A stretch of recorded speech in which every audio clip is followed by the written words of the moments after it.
For any Xbox or PlayStation codes or anything gaming related, check out g2a.com, and if you need any Ultimate Team coins, then head over to FIFA. The code CHES will get you a discount on both sites, and all links are down below. Hey guys, how's it going? Chez back again, and welcome to episode number 59 of the My Player series here on FIFA 15. In the last one, you had a decision to make. We had a vote going on. Unfortunately, considering this video is coming exactly 24 hours after the previous one, I was kind of pushed for time as to how long I could leave the vote open to see what the reaction was. However, it was slightly one-sided, so it wasn't that much of an issue. And as you'll be able to see, I'll probably put a picture on screen if I can, if I remember to. If I forget to, then I can let you know that there were 1,080 votes in favour of leaving Sunderland and accepting the offer from Olympique Lyonnais in France, and there were 596 votes, 36% of the people that voted said to wait for a new offer. So 64 to 36 is quite a sway in the percentages. We had over 1,600 votes total, so thank you very much to all of you that voted. We have now made our decision, and we will be having a look at this transfer offer from Lyon. We're doubling our wage to 60 grand a week. We're accepting it, and we'll be on our way to France. Now the question is, where will we play? Obviously we're a striker, and we've seemingly been in all of this series and all of the FIFA 14 My Player, always been in a side that plays a single player up top. However, a few of you were saying that Lyon actually play with two up top by default, so we might have ourselves a strike partner here. We'll have a quick look at the primary objectives and secondary objectives for the league. As you can see, they want us to score 11 goals this season. Shouldn't be a problem in Ligue 1, and get 5 assists. Again, especially if we're playing with a partner, shouldn't be that much of a problem. 6.7 average rating is very much attainable, as is the 15% goals to shot conversion rate percentage that they'd like us to achieve. So hopefully we should be okay here at Lyon. The kit is as follows. As you can see, that's the home kit in blue, in white, sorry. They do also have the away kit in blue, I believe, so we'll have to wait and see what that looks like on us. But actually that kit does look rather fetching on us. I quite like the look of our guy in that. We'll just zoom in on the face. I have changed the hair, so I will have to get in touch with Joe Berlin HD and ask him to change the thumbnail for me, if he could be so kind. We'll have to wait and see what the new thumbnail looks like. We'll update it with the new hairstyle and the new kit.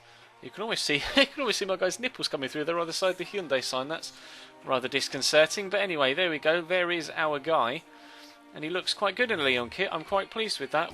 I've changed the hair and the boots and the the celebration style, etc. already, so we don't have to do that heading into this season. We'll have a quick look at the squad ranking to see where we rank. We rank level on par with Alexander Lacazette, who's the #1 striker at the club, and as you can see, he is much above Yassine Benzia. We both are. Benzia's down there in 18th, but Benzia's rated at 73. We'll have a look at rivals, actually. It'll probably be the best way to look at it. So we are by far and above the second best in the squad, and closest to Alexander Lacazette, who is 81st. Now, I'm not sure whether I can actually look at the squad. I don't think I can, but if I look at squad report, then it's normally listed in team order. So we'll have a look. Looks like they're playing 4 at the back, with Anthony Lopez in goal. Have a look at his stats. Looks decent, 76 rated. Then we've got Christophe Jallet, Lindsay Rose, Samuel Umtiti and Henry Badimo in the back 4. Badimo and Umtiti, of course, very, very good players, and then of course Jallet is an experienced pro as well, although he's retiring at the end of the season, which is a shame.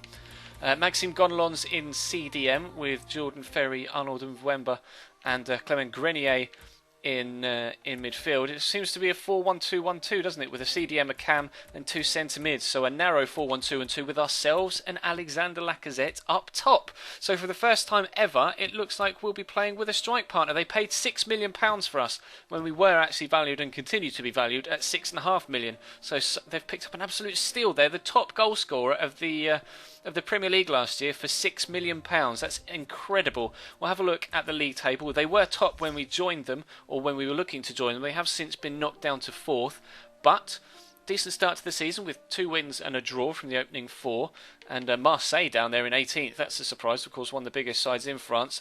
Main title rivals are going to be PSG, Saint-Etienne, Monaco and eventually Marseille. I presume they're going to come up towards the top of the table, and 2 Europa League spots and 3 Champions League spots by the looks of things as well. First, second, third get Champions League, 4th and 5th go into the Europa League. We'll have a look at other competitions that we're involved in. The French National Cup, which I don't know whether we've played in or not. The Coupe de Ligue. Oh, so there's 2 leagues in France, or 2 cups in France, and then or 2 domestic cups in France. PSG won the European Super Cup, beating Spurs on penalties 5-4. Take that, Spuds. Oh yes, Champions League group. It'll be interesting to see who's in our Champions League group as well, won't it? Have a quick look through. Oh no, I've accidentally gone to the Europa League. Let's have a quick look through. Chelsea, as you saw, they've got Roma, PSV and Monaco. Of course, we didn't manage to get Sunderland into the group stage rather of the Champions League. So we'll have to wait and see who they've got as well. Monaco in there with Spurs as well. PSG have got Sevilla, Porto and Lokomotiv Moscow. Marseille have got a very tough group there. Marseille, Atleti, Dortmund and Besiktas. That is a particularly tough group. We are in a group that is pretty much just as tough. AC Milan, Bayern Munich and Anderlecht. That is not an easy group. Who have Sunderland got? Wolfsburg, Juventus and Ajax. Also an extremely tough group. So our current club and our former club, both with extremely tough tasks in the Champions League. Our next game is today, in fact, against Metz. We've been oh no, that's been played. It said 1-3-0, my apologies. So we're currently on the 28th, then, are we? Or just after that game against Metz. So we'll be out of the transfer window. There's a couple of group stage qualifiers, in fact, for the 2018 FIFA World Cup to be held in Russia. And then we've got a game against Stade Reims on the 10th of September. We'll only play 1 game in today's episode because I have waffled on to start off with at the beginning here, and then we'll be back up to 2 games per episode as from Tuesday. Hopefully, well, who knows? We might be selected for these World Cup qualifiers. We'll have to wait and see. We haven't been selected recently for the national side. We weren't taken to the Euros, but we have been selected for the World Cup qualifiers, which is good. So our first game at our new club, it isn't actually for our new club, but we'll have to wait and see what is going to happen in these World Cup qualifiers if we've actually been selected. Lacazette has gone as well to the French national side, so has Clement Grenier. A couple of good players in this Lyon squad then. It's going to be a decent season for us. I think we could be very, very competitive. We'll go through this transfer deadline day. I don't think anything much is going to happen. Let's have a scroll across towards PSG, shall we, just to see what they do, because they're probably going to be the big spenders if anyone's going to spend some money in the league this year. And in fact, no, they've only bought in Victor Wanyama so far, so actually Lyon has spent more than they have anyway. Have we made any other business? No, just myself coming in. It's quite interesting, actually. Apologies if this video is particularly long, but I seem to waffle all the way through, and we're actually going to go all the way to... Oh, that's a big transfer. That must be PSG, surely. No? Have Monaco made a big signing? I might actually just cut to... no, Monaco haven't. They've sold Berbatov and Shaman. I'm just going to cut until the next game, because this is going to get crazy long if I keep waffling on. So I will see you in a second. Oh, that's another big transfer fee. Where's this happening? I'm so intrigued. Is it PSG again this time? Or are they going to not have brought anyone else in? No, still Wanyama. Where's all this money being spent? Fernandez to Marseille. It can't. It must just not be in this league. Yes, no, let's cut, shall we, to the next game. Here we go then, the World Cup qualifiers have arrived. We have not been selected for the game at home against Ireland, so we'll have to sit and watch from the bench as Rooney and Welbeck lead the front line, although I think it's a 4-2-3-1 actually, with Welbeck playing wide left, with Barkley sat behind Rooney. Wilshere... Oh, was Wilshere being played on the wing as well? Jack Rodwell and Henderson. Maybe it's 4-3-3 or 4-3-1-2. Who knows, actually? We lose regardless, so... that's disappointing in the qualifier. That really is disappointing. Well, have we been selected for this game against Hungary? We have. So we have our first game as a Lyon player, and it's actually for the national side. Nevertheless, we'll jump in, hopefully try and get the team back some points on an island now that we've lost that one, rather disappointingly. We'll have to play in white, I'm afraid. The kits kind of clash both ways. It is a 4-3-2-1 or a 4-1... Actually, it's more of a 4-1-2-1-2, isn't it? It's kind of similar formation to the one we're going to be playing at Lyon, so actually it'd be quite interesting to see how we get on in this formation. With a strike partner, of course. Wayne Rooney slightly better than Alexander Lacazette, but we'll have to see how we get on. Do I call for a through ball? I will do. Rooney's going to slot me in. Are we going to link up immediately for a goal? Ref, is that a penalty? It is. He's tugged me back. Our first action as a Lyon player in our first international qualifier for the 2018 World Cup is to win a penalty inside 10 minutes. Definite tug on the shirt there from the defender. Question of whether that should be a red card. Surely he was the last man. It was a clear goal-scoring opportunity. I would have just run and put that in the back of the net. Can't quite see there. You see him tugging on the shirt there quite substantially. I just fell to the ground. I'm pretty sure I would have been through one-on-one if it weren't for that. Ross Barkley annoyed at the challenge. It won't be me taking the penalty. It'll be Wayne Rooney, I would have thought. Indeed it is, number 10. Come on in, Wazza. Are we going to get ourselves a 1-0 lead in the 12th minute? Wayne Rooney to step up. Here we go. Rooney, little dink, straight to the goalkeeper. Oh, that is woeful goalkeeping. He's pushed it onto the post. It's crossed the line, come back out again. But fortunately for us, it actually worked. Rooney with this with the stereotypical celebration there, doing the kind of Jesus Christ the Redeemer, but still, I don't think he quite deserves to do that celebration after that horrific penalty, but it is a goal, just pushed off the post by the goalkeeper into the back of the net, and then the spin on the ball took it back across the line, and that is literally a couple of inches over the line. It's England 1, Hungary 0, although I'm not quite sure we deserve it. Shall I down the line to Lovren Sheiks? Gets it into the box, flicked on, and over the top of the bar. It's a goal kick. That's Hungary's first chance of the game so far. Actually, could have been quite a difficult one to save had that been on target.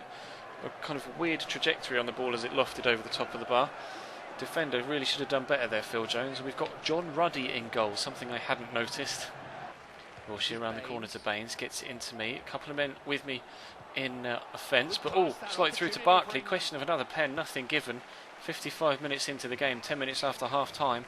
Probably should have done better myself there and actually played the pass off rather than get tackled, but we've worked it back well there to get it back. Strength enough to get off the defender, whip the ball in. There's a man at the back post, but we can't find him because the goalkeeper's come out and made a good save.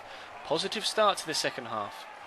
Across to Varga. Hungary with a man over on this far side if they can use him well, and they might do in fact. Jalai with a little back heel to Varga might get a shot off, perhaps does so, but it's pretty poor in fairness.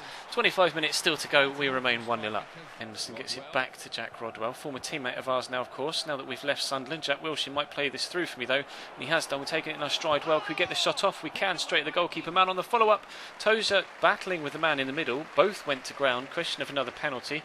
Didn't really see what went on there, but that was our first chance of the game really to get a second goal, but nothing as of yet. We'll play this into Barkley and he'll miss it, and Antigua will play it away.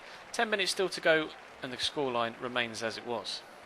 So the formation's changed just a few minutes before the end, and rather than being played as one of those two attacking midfielders, I'm actually being played as a centre mid right now. New position for us to play.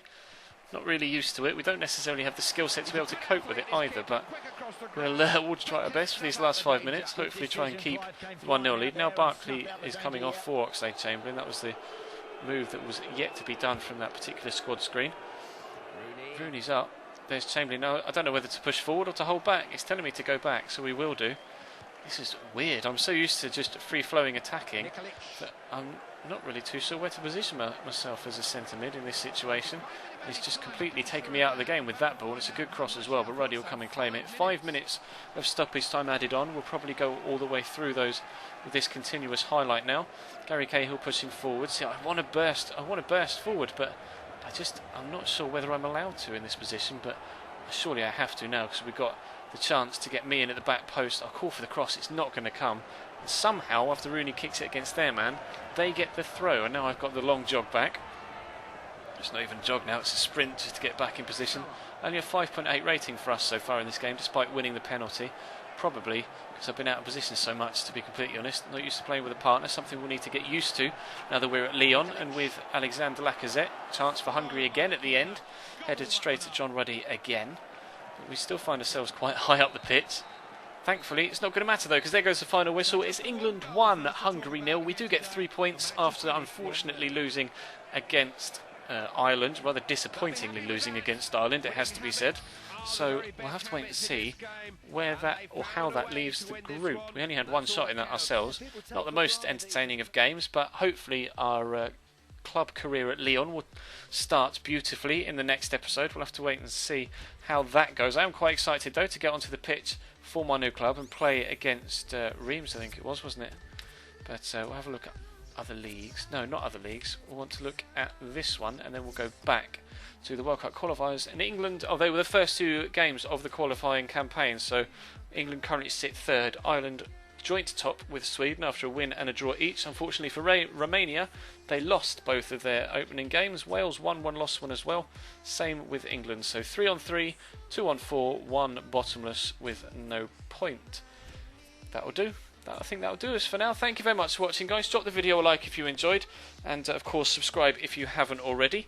If you are enjoying your weekend, let me know how your teams got on in the FA Cup over this weekend. My local team, Cambridge United, just beat Luton 2-1 as I record this, and Chelsea play Watford tomorrow at 4, or today at 4 as you see this. So looking forward to seeing Chelsea progress, hopefully as well. And who knows, maybe Cambridge will draw Chelsea in the 4th round, and I'll really be stuck. But anyway, that's going to bring today's episode to a close. Thank you very much for watching, guys.